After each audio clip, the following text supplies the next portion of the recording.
नमस्कार दर्शक बंधु केमिति अछंती आपण माने आशा करे आपण माने प्रभु श्री जगन्नाथଙ୍କ कृपारु भलरे थिबे।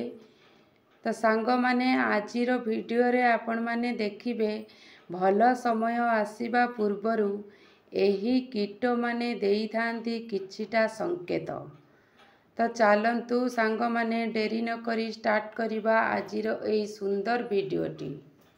दर्शक बंधु वास्तुशास्त्र अनुजाई जदि एही कीट माने आपणको घर को आसंती एवं घरे बसवास करती तेबे एइथिरु आपण मानंकु जणा पड़े कि आपण मानंकर भाग्य एवं कर्म बदलिबाकु जाउची। जेउ घरे किंबा घरर आखपाखरे एही जीवजंतु वास करिबाकु लागंती सेही घर को खुशी एवं समृद्धि आसीबा आरंभ होइथाए। एही प्रकार जीवजंतु को शास्त्र रे बहुत शुभ बोली मना जाई थाए। एही जीवजंतु आपणको घरे आसी रहिले आपण निश्चित होई जिबे जे माता लक्ष्मींकर कृपा आपणको उपरे अछि एवं खूब शीघ्र माँ लक्ष्मी आपणको घर को आगमन करिबा पई जाउचंती। जेउ घरे माँ लक्ष्मींकर आशीर्वाद रही थाए सेही घरर आखपाखरे एही जीवजंतु माने देखिबाकू मिली थांती। सेथि पई आपण माने एही जीवजंतु को चिन्हिबा निहाती जरूरी। काहेकि ना आपण आपणकर अजाणतरे हो किंबा जानतरे हो एही जीवजंतु को कष्ट दियंती किंबा मारंती एवं घरु बाहर करि दियंती तेबे माँ लक्ष्मी आपणको उपरे क्रोधित हुअंती जहा द्वारा आपणको जीवन रे बहुत समस्यार सम्मुखीन हेबाकू पड़ी थाए। एथि पई जदि आपणको घर को एपरी जीवजंतु आसंती तेबे एथिरु एहा जणा पड़े जे एबे आपणको भाग्य रे उन्नति पथर केही भी हटाई पारिबो नाही। आउ आपणको खराब दिन हटी भल दिन खूब शीघ्र आसीबाकू जाउअछि।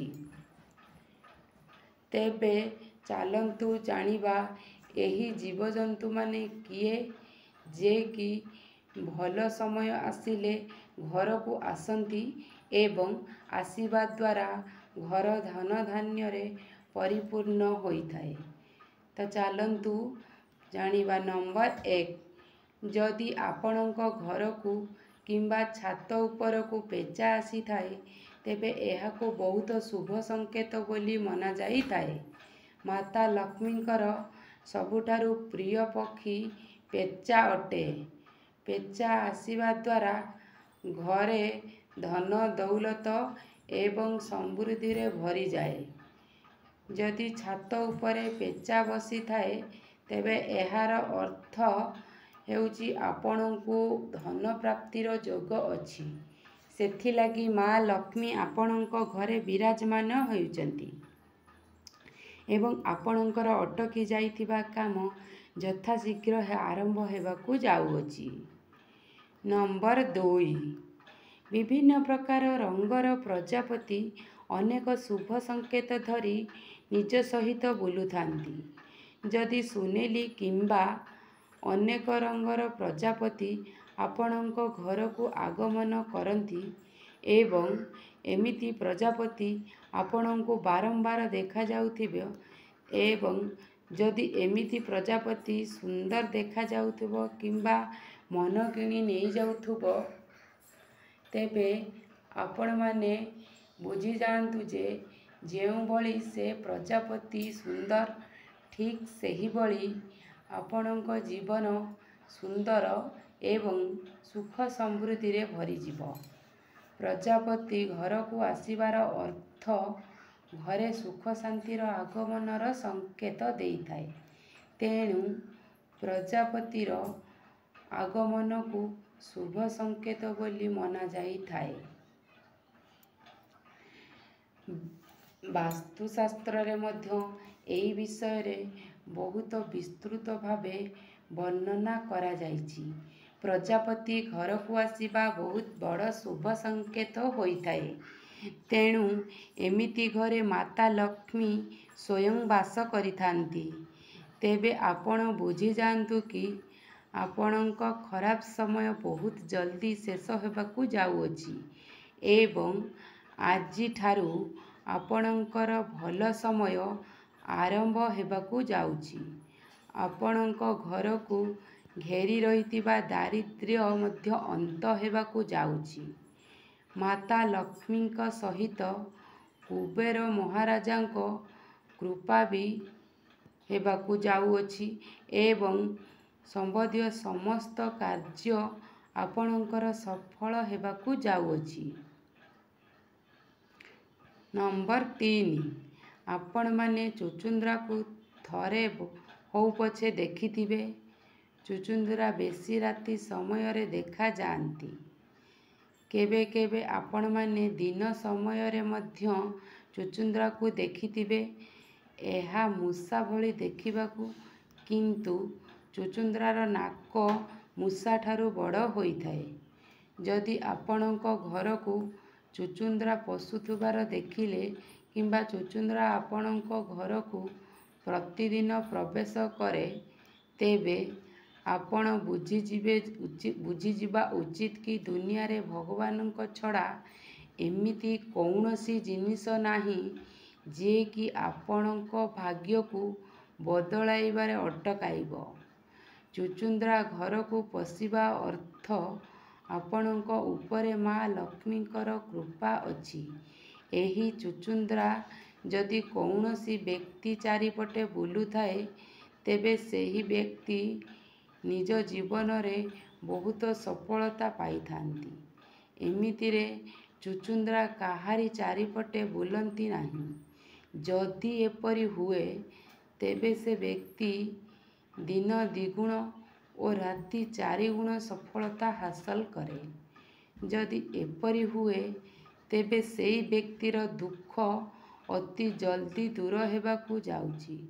କିଛି ଲୋକ ଚୁଚୁନ୍ଦ୍ରାକୁ ମାରି ଦିଅନ୍ତି। ବନ୍ଧୁଗଣ, ଦୟାକରି ଚୁଚୁନ୍ଦ୍ରାକୁ ମାରନ୍ତୁ ନାହିଁ। ଯଦି ଏହି ଜୀବ ଆପଣଙ୍କୁ ପସନ୍ଦ ନୁହଁ, ତେବେ କେମିତି ଘରକୁ ଆସିବେନି, ଅଲଗା ଉପାୟ ଅବଲମ୍ବନ କରନ୍ତୁ। ଚୁଚୁନ୍ଦ୍ରାକୁ ବହୁତ ଶୁଭ ବୋଲି ମନାଯାଇଥାଏ। ଆମ ଶାସ୍ତ୍ରରେ ମଧ୍ୟ ଏହି ଜୀବକୁ ଶୁଭ ବୋଲି ମନାଯାଏ।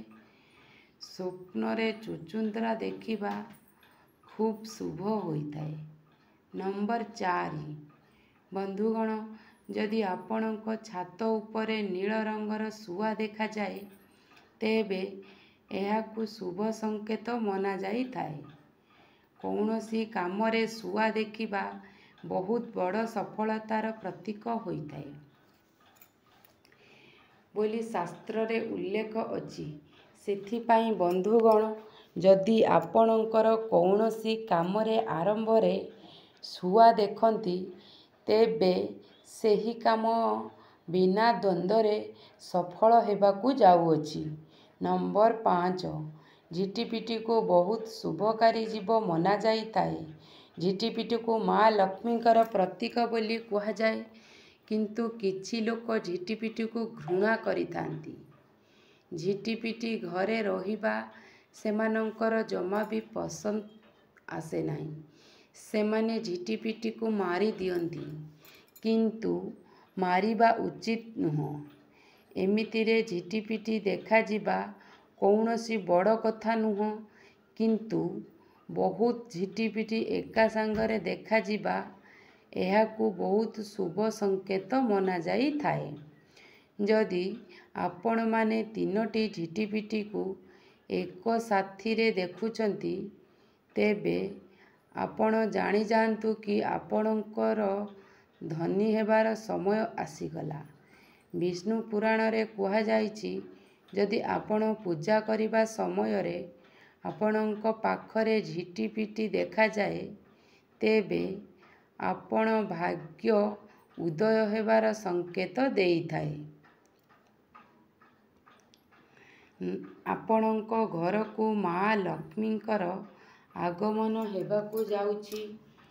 ଏହା ସହିତ କୌଣସି ଝିଟିପିଟିର ଲାଞ୍ଜ କଟିଯାଇଥିବାର ଦେଖାଯାଏ, ତେବେ ଆପଣଙ୍କ ଭାଗ୍ୟ ବଦଳିବାର ସଂକେତ ଦେଇଥାଏ ଏବଂ କୁବେର ମହାରାଜାଙ୍କ କୃପା ପ୍ରାପ୍ତ ହେବାକୁ ଯାଉଛି। ନମ୍ବର 6। ଦର୍ଶକ ବନ୍ଧୁ, ପିମ୍ପୁଡ଼ି ବହୁତ ଶୁଭ ସଂକେତ ନେଇ ଆସିଥାଏ। ଶାସ୍ତ୍ର ଅନୁଯାୟୀ ଯଦି ପିମ୍ପୁଡ଼ି ପୂର୍ବ ଦିଗକୁ ମୁହଁରେ ଭୋଜନ ନେଇ ଯାଉଥିବ, ତେବେ ଏହାକୁ ବହୁତ ଶୁଭ ବୋଲି ମନାଯାଇଥାଏ।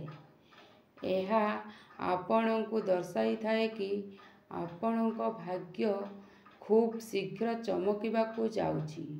ଆପଣଙ୍କ ଦୁଃଖର ଦିନ ଏବେ ଚାଲିଯିବ ଏବଂ ଆପଣଙ୍କ ଜୀବନରେ ଏବେ ବିପୁଳ ପରିମାଣରେ ଖୁସି ଭରିଯିବା ସହ ପରିବାରର ଉନ୍ନତି ଘଟିବାକୁ ଯାଉଛି। ଯଦି ଆପଣଙ୍କୁ ପରିବାରର କୌଣସି ବାଦ ବିବାଦ ଅଛି, ସେ ସବୁର ଅନ୍ତ ଘଟିବା ପାଇଁ ଯାଉଛି। ଯଦି ପିମ୍ପୁଡ଼ି ଦକ୍ଷିଣ ଦିଗ ଆଡ଼କୁ ଯିବାର ଦେଖିଲେ କିମ୍ବା ପିମ୍ପୁଡ଼ି ମେଳ ଆପଣଙ୍କ ମୁଖ୍ୟ ଦ୍ୱାରରୁ ଘରକୁ ପ୍ରବେଶ କରୁଥିବାର ଦେଖିଲେ, ତେବେ ଏହା ଶୁଭ ସଂକେତର ପ୍ରତୀକ ହୋଇଥାଏ। ଏହାଦ୍ୱାରା ସ୍ୱୟଂ ମା ଲକ୍ଷ୍ମୀ ଆପଣଙ୍କ ଘରକୁ ପ୍ରବେଶ କରିବାକୁ ଯାଉଛନ୍ତି। ଆପଣଙ୍କ ଘରକୁ ଧନର ବର୍ଷା ହେବାକୁ ଯାଉଛି। ସେଥିଲାଗି ମନେ ରଖିବା ଉଚିତ କି ଆପଣ କିମ୍ବା ଆପଣଙ୍କ ଘରର କୌଣସି ସଦସ୍ୟଙ୍କ ଗୋଡ଼ ଯେମିତି ପିମ୍ପୁଡ଼ି ଉପରେ ନ ପଡ଼ିବା ଉଚିତ। ସେହି ପିମ୍ପୁଡ଼ିଙ୍କୁ ଅଟାରେ ଗୁଡ଼ ମିଶାଇ ଖାଇବାକୁ ଦିଅନ୍ତୁ, ଯାହାଦ୍ୱାରା ଆପଣଙ୍କୁ ପୁଣ୍ୟ ମିଳିବ। ପିମ୍ପୁଡ଼ି ଯଦି ଆପଣଙ୍କ ଘରେ କୌଣସି କୋଣରେ ଗାତ କରିଥାଏ, ତେବେ ଆପଣ କେବେ ବି ସେ ଗାତରେ ପାଣି ପକାଇବେ ନାହିଁ, ନଚେତ୍ ଏହା ଅଶୁଭ ହେବ ଆପଣଙ୍କର ଏବଂ ଆପଣଙ୍କ ଘର ପାଇଁ। ନମ୍ବର 7। ମୂଷା ଆପଣଙ୍କ ଘରକୁ ଦୁଃଖ ଏବଂ ଦାରିଦ୍ର୍ୟତା ଆଣିଥାଏ। ସେଥିପାଇଁ ମୂଷାକୁ କେବେ ଘରେ ରଖନ୍ତୁ ନାହିଁ। ଯଦି ମୂଷା ଘରେ ବାସ କଲେ, ତେବେ ବୁଝିଯାଆନ୍ତୁ କି ଆପଣଙ୍କ ଘରେ ଦାରିଦ୍ର୍ୟ ଓ ନକାରାତ୍ମକ ଉର୍ଜାର ବସବାସ ହେଲା। ତେଣୁ ଯେତେ ଶୀଘ୍ର ମୂଷାକୁ ନ ମାରି ଘରୁ ବାହାର କରନ୍ତୁ, କାରଣ ମୂଷା ଗଣେଶଙ୍କ ବାହନ ଅଟେ। ମୂଷା ଯେଉଁ ଘରେ ରହିଥାଏ, ସେ ଘରେ ଧନର ଅଭାବ, ଦାରିଦ୍ର୍ୟତା, ଦୁଃଖ ଏବଂ ପୀଡ଼ା ଲାଗି ରହିଥାଏ। ଶାସ୍ତ୍ରରେ ମୂଷାକୁ ଅଶୁଭ ବୋଲି ମନାଯାଇଥାଏ। ନମ୍ବର 8। ନୀଳକଣ୍ଠ ପକ୍ଷୀକୁ ଧନର ଦେବୀ ମା ଲକ୍ଷ୍ମୀଙ୍କର ପ୍ରିୟ ପକ୍ଷୀ ମନାଯାଏ। ଯଦି ନୀଳକଣ୍ଠ ପକ୍ଷୀ ଆପଣଙ୍କ ଘରେ କିମ୍ବା ଘରର ଆଖପାଖରେ ଆସି ବସିଥାଏ କିମ୍ବା ଘରେ ଆସି ବସା କରିଥାଏ, ତେବେ ଏହାକୁ ଶୁଭ ସଂକେତ ବୋଲି ମନାଯାଏ। ଯଦି ଆପଣ ନୀଳକଣ୍ଠ ପକ୍ଷୀକୁ ଦେଖିଛନ୍ତି, ତେବେ ଆପଣଙ୍କର ବିଜନେସ୍ ଏବଂ ବ୍ୟାପାର ସଫଳତା ମିଳିବା ପାଇଁ ଯାଉଛି। ଏହାଦ୍ୱାରା ନୂଆ ଘର କିମ୍ବା ନୂଆ ଯାନବାହନ ପ୍ରାପ୍ତି ହେବାର ଯୋଗ ରହିଥାଏ। ନମ୍ବର 9। ପାରା ଯଦି ଆପଣଙ୍କ ଛାତରେ ବସା କରିଥାଏ, ତେବେ ଏହା ବହୁତ ଶୁଭ ସଂକେତ ଦେଇଥାଏ ଏବଂ ତା ସହିତ ଧନ ପ୍ରାପ୍ତିର ଯୋଗ ମଧ୍ୟ ରହିଥାଏ। ବନ୍ଧୁଗଣ, ଆମର ଏହି ଭିଡ଼ିଓଟିକୁ ଶେଷ ପର୍ଯ୍ୟନ୍ତ ଦେଖିଥିବାରୁ ମୁଁ ଆପଣମାନଙ୍କୁ ହୃଦୟରୁ ଧନ୍ୟବାଦ ଜଣାଉଛି। ଯଦି ଆପଣମାନେ ଆମ ଚ୍ୟାନେଲରେ ନୂଆ, ତେବେ ଦୟାକରି ସବସ୍କ୍ରାଇବ୍ କରିବେ ଚ୍ୟାନେଲଟିକୁ ଏବଂ ଯଦି ଆପଣମାନେ ମା ଲକ୍ଷ୍ମୀଙ୍କୁ ମାନୁଥିବେ, ତେବେ କମେଣ୍ଟରେ ନିହାତି ଜୟ ମା ଲକ୍ଷ୍ମୀ ଲେଖିବେ ଏବଂ ତା ସହ ଗୋଟେ ଛୋଟିଆ ଲାଇକ୍ କରିବେ। ତ ଦର୍ଶକ ବନ୍ଧୁ, ଆପଣମାନଙ୍କୁ କେମିତି ଭିଡ଼ିଓଟି ଲାଗିଲା। ଯଦି ଭିଡ଼ିଓରେ କୌଣସି ପ୍ରକାର ଭୁଲ ଥିବ, ତ୍ରୁଟି ଥିବ, ତ ସାଙ୍ଗମାନେ ଆପଣମାନେ ମୋତେ ନିହାତି କମେଣ୍ଟ ମାଧ୍ୟମରେ ଜଣାଇବେ। ରହୁଛି, ନମସ୍କାର, ଜୟ ଜଗନ୍ନାଥ। ଭଲରେ ରୁହନ୍ତୁ ଆପଣମାନେ।